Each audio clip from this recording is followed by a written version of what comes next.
Day one of the U.S. Open is in the books. We're currently halfway through day two, or in the latter stages of day two. Nadal is in a closer than anticipated match in his first round. But quickly, I wanted to make this episode of this podcast, to talk about day one, which was amazing. A lot of surprises. The draws on the men's and the women's side opened up. Ridiculous.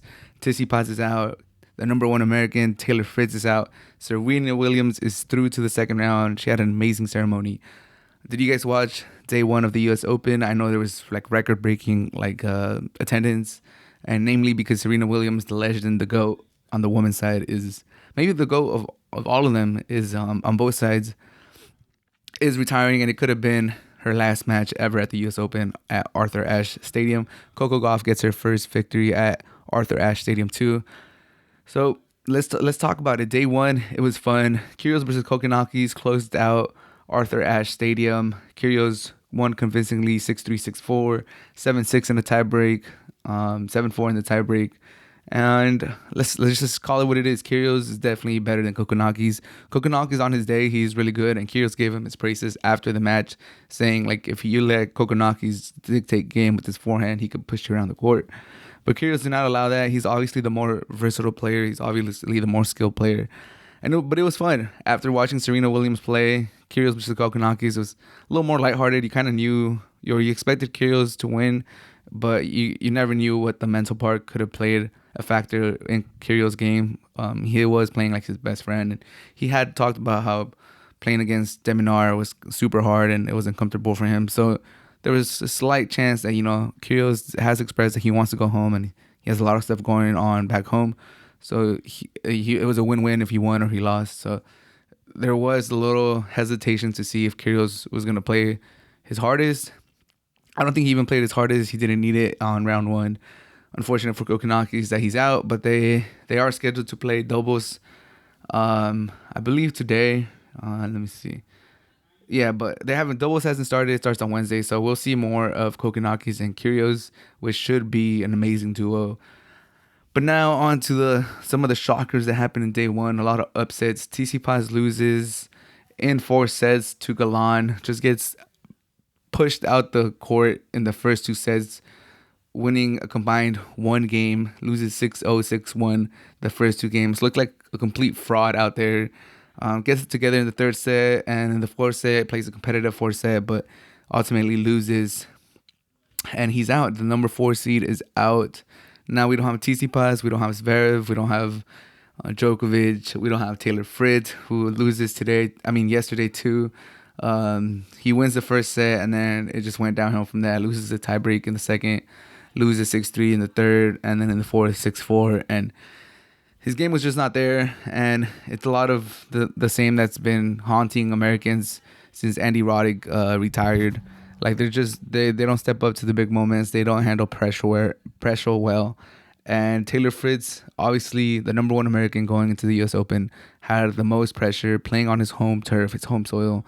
He had the pressure to go out there and represent the U.S. and give a good showing. And he even said it himself that he feels dumb, he feels stupid for thinking that he could actually win this tournament. And I must agree, dude. Like, how are you gonna lose in the first round? Obviously, like, it's tough because I think it's Brandon Holt. They've played each other, they know each other. They're both the sons of 2 former WTA players. I think Taylor Fritz's mom was a little bit better, or I don't know the story, but they're both sons of former WTA professionals.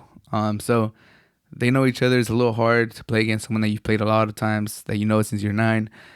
But that does not excuse Taylor Fritz. I didn't like how he mentioned that it was windy and he couldn't seem to get a good feel of the ball and all this stuff. It just seemed like excuses. Like, I would have liked to seen him just go there and say, I lost, it's not good enough, I'm very disappointed, and we're going to keep working. Like, him trying to mention the wind and playing someone that you know since you're 9, like, I get it makes sense, but bro, like, you lost in round one, dude. Like, Brandon Holt is like ranked in the hundreds, 200s maybe. Probably, I think he's in the hundreds, but you're like the number 1 American. Like, come on, like this should not be happening. Anyways, there's other Americans out there that hopefully could, hold the flag. And Shelton's out, but he was surprised.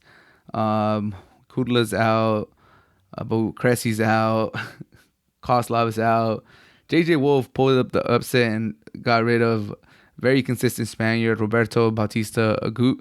So good for JJ Wolf pulling up the upset. But yeah, what do you guys think about Tsitsipas and Taylor Fritz going out in round one? That was some crazy, crazy stuff. Yeah, that was, and they lost almost like around the same time. It was just crazy, like seeing, like when I saw the Tsitsipas 6-0, I was like, what the hell is this? Like, who's this fraud on the court? Who is this man? Someone go get Tsitsipas. Like, someone tell him that, like, dude, this is not Winston-Salem. This is not Cincinnati. Nothing against those tournaments, but like, this is the real thing. This is not a warm up. This is the U.S. Open. This is not the U.S. Open series. This is the U.S. Open. So I was upset because, like, you know, obviously the upsets are cool and everything. Like, it gets people talking, but I want to see the big matchups in the latter stages of the tournament. And now, with Tsitsipas out, with Taylor Fritz out, with Roberto Bautista out, you just wonder how many of these matchups are we going to have. Is it going to be like someone getting to their first quarterfinal, first semi, like down the line? And I mean, I don't mind that, but I know that there's people are going to use that to sway the conversation and say that, you know, this U.S. Open was kind of weak.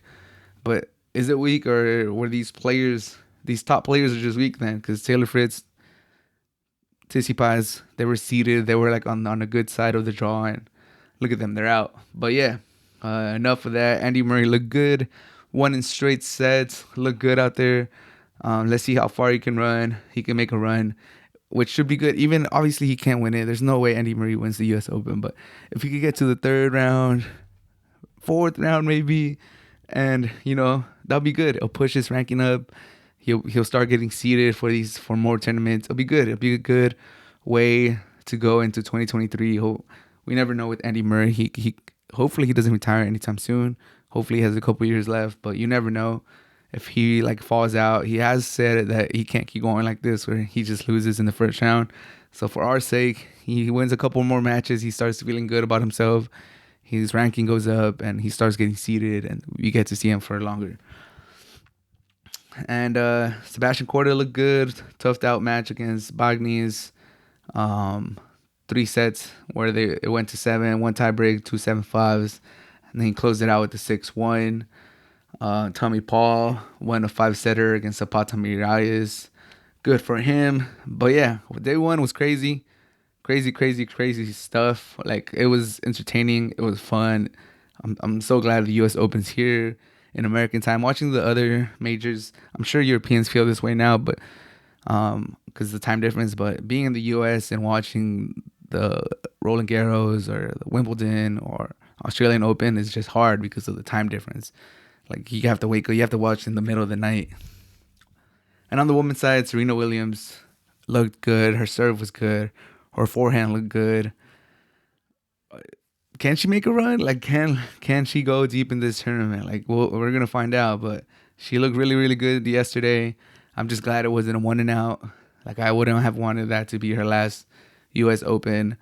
Leylah Fernandez, who made the final last year, number 14 seed in the tournament, wins. She wins 6-3, 6-4. She looked good too.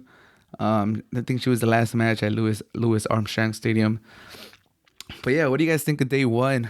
A lot of shockers, a lot of surprises, a lot of welcome surprises. Seeing Serena Williams win a match, look good out there, seeing the crowd just support her like crazy. Like, they were going crazy for her. Like, she was a rock star. She's obviously like the GOAT, and like, she's an amazing player, and like, she deserves all of that. But to just hear it on TV and see it, it was amazing. It was great. I'm so happy for Serena Williams. I'm sad for Fritz. I'm kind of indifferent about Tsitsipas, but now the draw opens up. I'll do another one for day 2 of the U.S. Open, but it looks like the draws are opening up, and we'll see if Nadal holds on to win today. It looks like he's going to take that 3rd set. But that should do it for this episode of the Hard to Handle Sports Podcast. We covered day 1 of the U.S. Open. Stay here for continued coverage of the U.S. Open. It's the best time of the year. The U.S. Open is here. NFL season's almost here. NBA season's around the corner. Soccer season just started. We're going to have a good time. Thank you for being here. Have a good day.